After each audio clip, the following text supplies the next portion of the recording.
2011 has come to an end, and what a year it has been. Sex scandals, the wrath of nature, political turmoil, and even a few sports highs and lows. Tonight, we'll share our list of the top stories of 2011, the good, the bad, and even a few of the tabloid.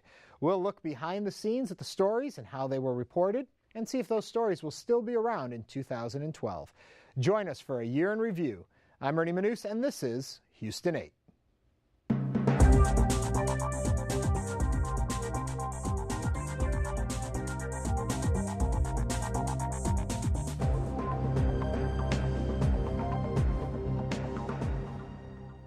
Joining us tonight are Lori Johnson, KUHF, Joe Hawley, Houston Chronicle, and John Beto, Houston Business Journal. Before we start, remember you can share your thoughts throughout the show on Twitter using hashtag Houston8. And welcome to all of you. Thank you. Good to be here. So, okay, exciting year, boring year. From a news point of view, what do you all think? You know, I think it was, from a state and local angle, it was a relatively quiet year. I started to say uneventful, but obviously, if you were living in Bastrop and see your house go up in flame when a forest fire rages through, it wasn't uneventful for you. Or if you were working at NASA and you lose your job because the space shuttle program comes to an end, it's not. That was rather eventful for you. But I guess what I meant was that there were no Hurricane Katrinas or massive oil spills in the Gulf, things of that sort. Yeah, I forgot about that too. Those kind of stories really monopolize, and then we come to a year like this. But from a business point of view, economically, we were in a better position than a lot of the country. Yeah, I think so. And there's no state income tax here. The legislature meets every other year, so it's. From a business standpoint, Houston fares better than most places around the country, and because of that, there's more good news, I guess, that goes on here than bad news. However, I have to bring this up, that even with all the good things that happen with Houston and Texas with business, you have to remember that we are as susceptible to the national things going on as any other city or any other state in the United States, like the health care reform and the financial reform and all the mischief that's in both of those bills are going to affect Houston. Not to mention oil. And oil, yeah. And oil always pops in energy, here. right. Exactly. So, Lori, let me start with you. Oh, okay. Well, I was just going to say, I agree that there were no huge stories locally, but it was important news that was happening. Governor Perry running for president is a significant story for our state. Right. The drought was a huge story, although it was a quiet story. It was one of those stories that you feel the impact of it on a daily basis, people wondering, when are we going to get rain? Look at my yard. What am I going to do? And then you see these fires raging across our state. We didn't get them here in Houston, thank God, but the impact is long term. We're hearing about the cattle ranchers. We're going to have a shortage of beef in the next couple years. As a result of the wildfires, we had millions of dollars in damage.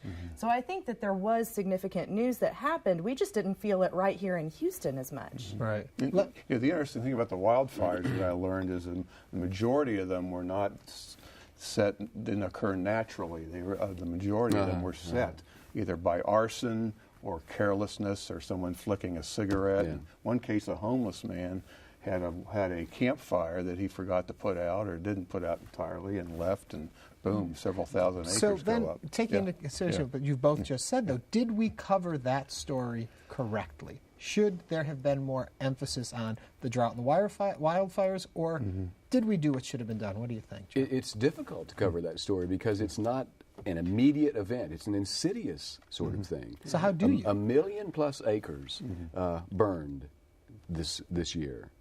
It was the hottest summer in 117 years of record keeping. So we try to cover it by focusing on the effects, but we're never quite sure whether we're able to express the full extent of what this means. Then homeowners had to figure out a rather confusing lawn watering schedule. And watering your house or watering the soil I mean, the around first your house. announcement that went out was incorrect, so they had to correct it the second time. And it's, unless you have automatic sprinkler system in your yard, it's pretty hard to get up and in the middle of the night and move it. And not that we wanted to rank these stories, but would that have been our probably most important story of the year, do you think?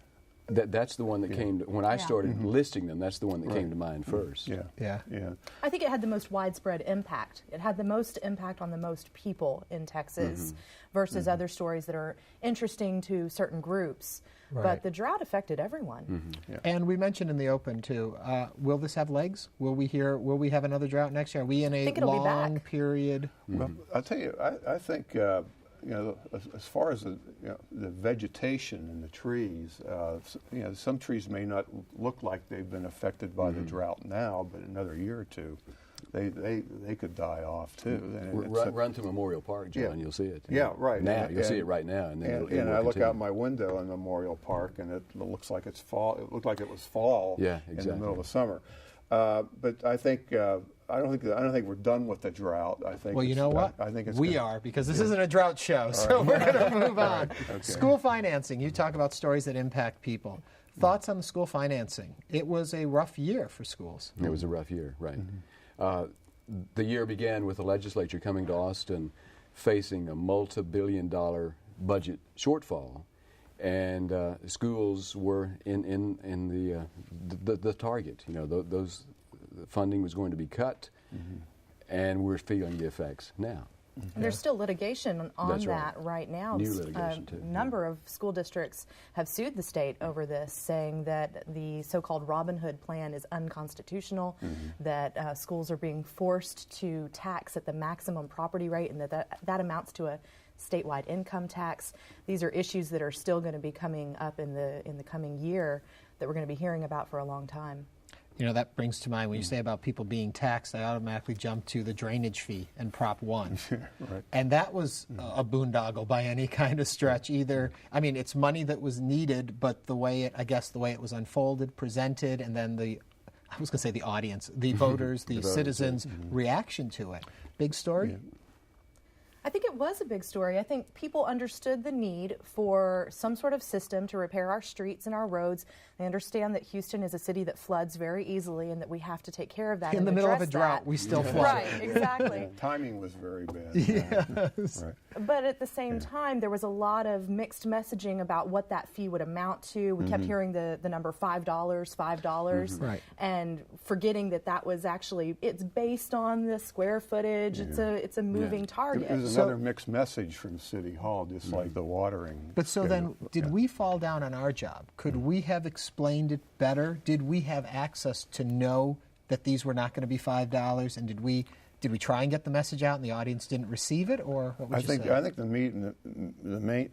media got the same information everybody else did, and the first bills I think were trial bills just to see if they could at least bill properly, and that turned out to be wrong, and I think it went downhill from there. So, but getting back to this education thing, the only thing I want to bring up is I personally think that education is one of the top priorities of government. Getting kids to read at or above their grade level is a primary responsibility of public education. And I think one of the reasons why the budgets got cut is because of misplaced priorities in state and local governments. And I think if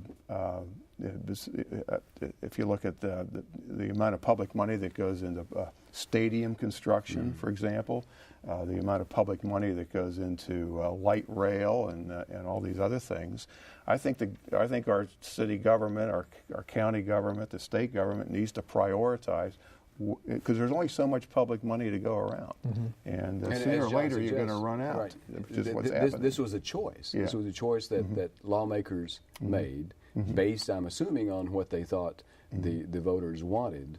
But now we're seeing the effects, and I guess there will be another choice when the legislature comes back into session in 13. We'll see whether they made the right choice. Yeah. You're starting to sound a little bit like an Occupy protester now. We're going to get to that. No, the Occupy people don't know what they want. Okay, but I just think there are certain legitimate functions of government, and education is one of them.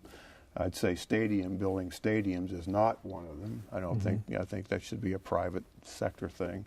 I think giving money to technology firms for startups that have public funding for that. I think the taxpayer dollars should not go into the free enterprise system that way. So when you have misplaced priorities, you're going to run out of money because the average person has so much money they can be taxed, and when that runs out, something gets hurt. And talking about government, we had some interesting politicians doing interesting things over this past year. Oh yeah. We've got Perry running for president. Right. Didn't go, I think, the way he thought it was going to go, or a lot of his supporters initially. Right. That's the continuing story about why the longest serving governor in the state of Texas, who seemed to have all the attributes that would appeal to a Republican primary voter, stumbled so quickly and so dramatically. Right. The caucuses in Iowa are on January 3rd, a few days from now, and perhaps there will be a miraculous comeback. But it would be truly miraculous. And what's also interesting is that the other Texan in the race has had perhaps an even more astounding effect on the race than the Ron one we Paul's. thought was. Yeah, Ron Paul, of course, our local going higher in the ratings as we sit here now. Yeah, even. exactly. I think one of the reasons Rick Perry came out of the gate so strong, though, is that the Republican voters are looking for someone to be the savior of the party. They're looking for that figure to lead and to be the one that just sets himself apart from President Obama, and there's not anyone in the field that's doing that so far. So it was like everyone who entered the race was the next big star until suddenly we discovered maybe they're not exactly who we thought they were. But it almost seemed to the casual observer that we are excited about the idea of the person. And once we found out who the people are, it's like, oh, wait, we didn't want that person. And then the next idea candidate comes along. Then you start learning who they are. But in the case of Perry, we have a long track record of who he is. We do. We do in And Texas. as you say, it's sort of like a Match.com kind of thing. It look good on paper, but the real person didn't measure up. I think the problem with Republican candidates for the longest time is there's never been one who could successfully and succinctly articulate the conservative message without getting their words all mixed up. Okay. And when Perry first came out, everybody thought, well, finally, we're going to have somebody. But he's not a very good extemporaneous speaker. He's not very good on his feet. He forgets to say things. He says the wrong thing at the wrong time. And we've had enough of those people in the White House, I think, over time. And it was a big disappointment for a lot of people. He's not one of my favorites, but I was sorry to see him fumble so quickly. It just kind of shocked me that it happened so quickly. It's interesting, Arnie, and John, I was talking to an Iowa radio talk show host yesterday, and he was sort of bemoaning the demise of Rick Perry, and he said if the governor had just come out and stayed with what he wrote in Fed Up, his book, he would have attracted Iowa voters, but he began backtracking immediately, according to the talk show host. And he said one reason Gingrich rose when he did is because he was firm, he knew what he believed, and he was articulate, and that did not describe. Before we move a little more local in politics, too many presidential debates? Yes. Feelings on that? Yeah. I don't think so. I think that's why I like you, John. Well, no, I mean, this is a big deal. You're electing someone for 4 years to fight our wars, to run the country, to get the economy settled, and this is the only time we have to vet them in a way that's uncontrolled by the candidate. Once they become president, they can hold the press conferences whenever they want. They can have the visibility they want or don't want. This is the time. But we practically got to the point where anyone could vet them. Donald Trump entered here. There was a limit. Eventually. But I think I'm persuaded by John. And maybe when I said there are too many, I was speaking as a journalist who has to do winners and losers every time, and I'm running out of things to say. I wonder if it's not so much a case of too many, but too early. That we're starting coverage and so much earlier. It seems like every election cycle. It definitely took on the feeling of a reality show. But each week they're going to have another one. One's going to be voted off. But a lot of people were watching her. I watched every one. I'd say it was too early. But personally, I think this is the most important presidential election we're going to ever have. And I think our country's at a crossroads right now, where it's either going to go left and into socialism, or it's going to, or not. And we have to make a decision whether we really want it to happen that way. If it goes right, where does it go? If it goes right, or even if it, I think it has to go right, because this, the way the country's run, our country's background and history, it's kind of like an operating system of a computer. Okay, you have the PC or you have the Mac. If you got a problem with the Mac, you don't put, Microsoft PC software in there to fix it. Well, our country's software operating system, whether you like it or not, is capitalism, entrepreneurship, and free enterprise. It's not a statist-run enterprise, it was never founded that way. It hasn't been that way for quite some time, although it's been creeping very slowly to that. And now, with the president we have now, it's made a huge shift. Well, all I know is nobody who has a Mac ever goes back to Windows. So. I don't know. Yeah, right. Okay, we're running out of time, so we're going to move a little quicker. Yeah. More locally, we had an election. A lot of people might not know that. We re-elected our mayor. Yeah. But from the people that turned out at the polls, you wouldn't know that a lot of people cared. It was kind of sad. Go ahead. It was a very small margin of victory as well. But tiny voter pool and tiny margin. That's right, and a crowded field, but mostly unknown candidates running against Mayor Parker.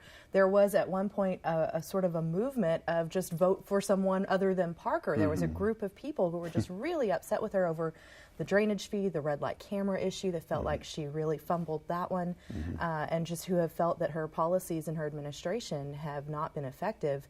And yet she did pull out a victory, but we've also seen a couple of incumbents on city council lose in a surprising way. A lot of people did not see that coming, and there's some thought that that's also reaction to how city council has been running over the past couple of years. If my count is correct, and help me with this one, that we added 3, and I hate because it's nonpartisan, but more Democratic leading city council members to council this time.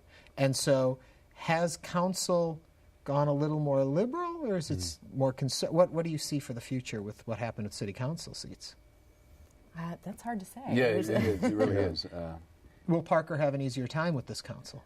I don't think so, because she's going to be dealing with so many new people that she's going to have to build relationships with. About half of council will be brand new, and they'll be learning the ropes. It's very difficult for a city council member to learn all the ins and outs of what they have to do, all the meetings they have to attend, the budget.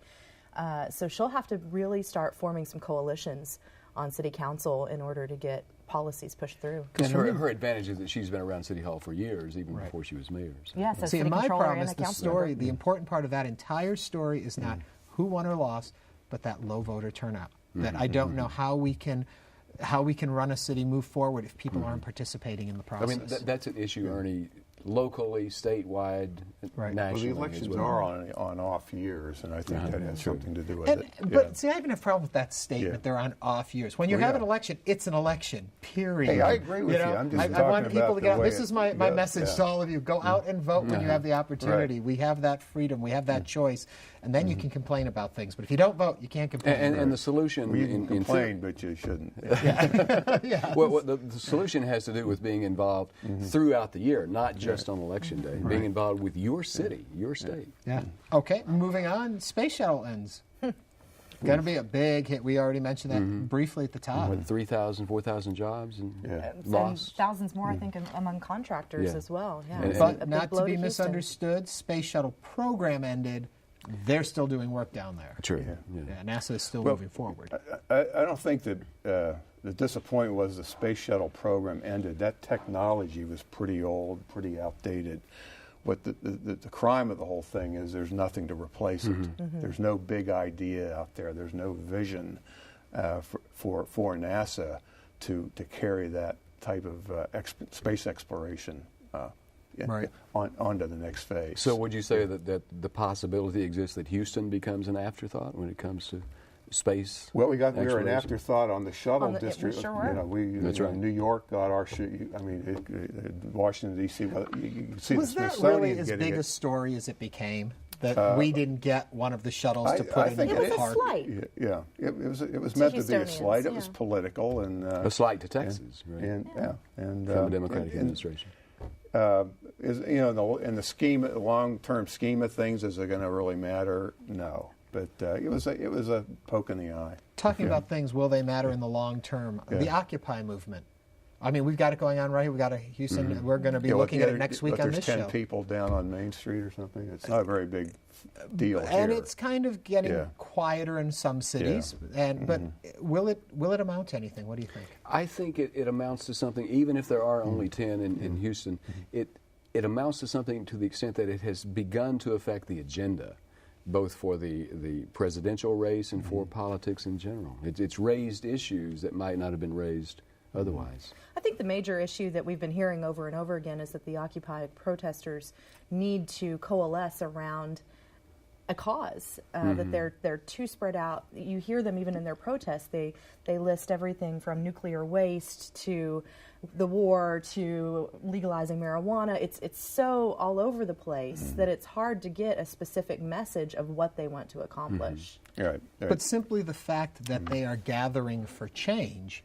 I think, has an effect. Whatever that change is, even if they can't, it's showing that people can still do that, can still affect change. But as you say, if you don't know what, you can't just go to a restaurant, look at the whole menu. You got to order something. That's a good point. But I think it is also useful to point out this is the first time in quite a long time that we've had widespread protests like this in our country, and we definitely see a correlation from the Arab Spring as to how that came about. But it's interesting to see this happening on U.S. soil. And when I've talked to them in other cities, I talked to them in Columbia, South Carolina not too long ago, for example, it's not just scruffy, out-of-work young people, as Newt Gingrich suggests. It's middle-aged people. It's middle-aged, scruffy people. Well, perhaps. But look, I think if you're going to protest, you have to keep the message, I wouldn't say simple, but concise enough that people can understand it.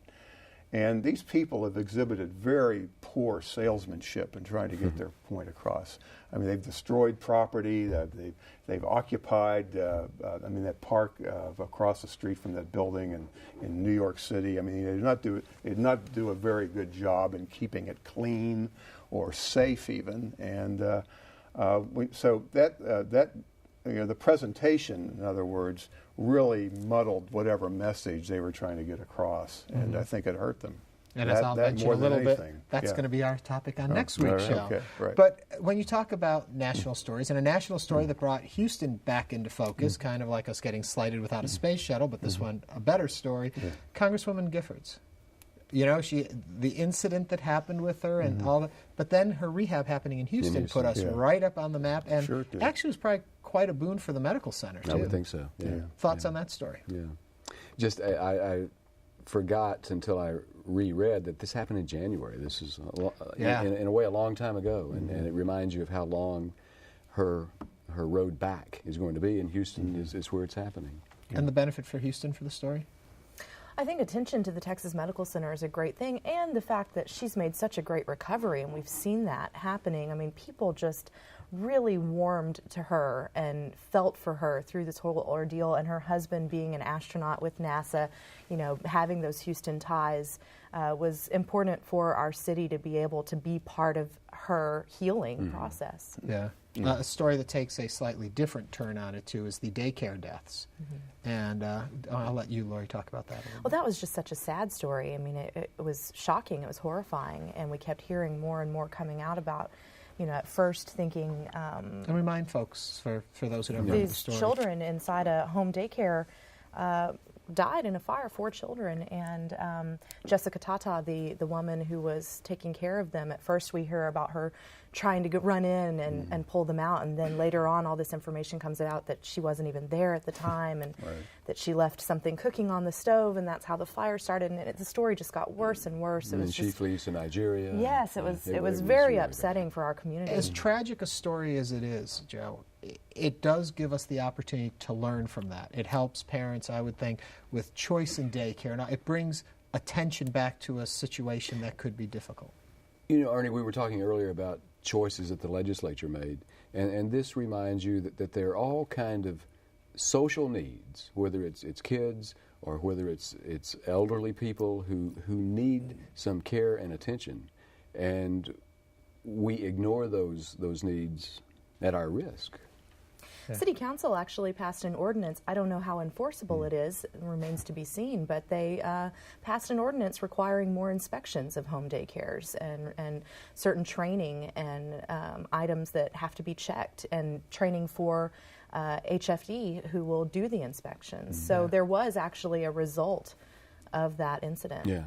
And so I'd say it's a warning to parents to make sure you really closely vet these daycare centers that you're sending your kids to. And I would think that if there's a positive thing that came out, maybe parents are a little more wary of and more introspective on where they're sending their kids. And they're telling me I've got 10 seconds left, so I will ask this as a general question. Next year, you expect to be a more exciting year, more crazy stories, or is it going to be a calmer, quiet year? 2012 presidential elections. It'll be an exciting year. Exciting. Well, I hope you folks will all come back next year, and we'll do this again and take a look at 2012. Absolutely. Thank you very much. I can't believe I just said 2012. It's already here. Now each week we invite you to visit our home online at HoustonPBS.org/Houston8. There you can read about the guests, learn more about the topic, and even watch past episodes. As I said earlier, next week on Houston 8, a look at the motivating causes behind the new revolutionary movements sweeping the globe from the Arab Spring to the Occupy movements and beyond. That's next Friday at 8 right here on Houston 8. And that does it for us tonight. Until next time, I'm Ernie Manous. Happy New Year.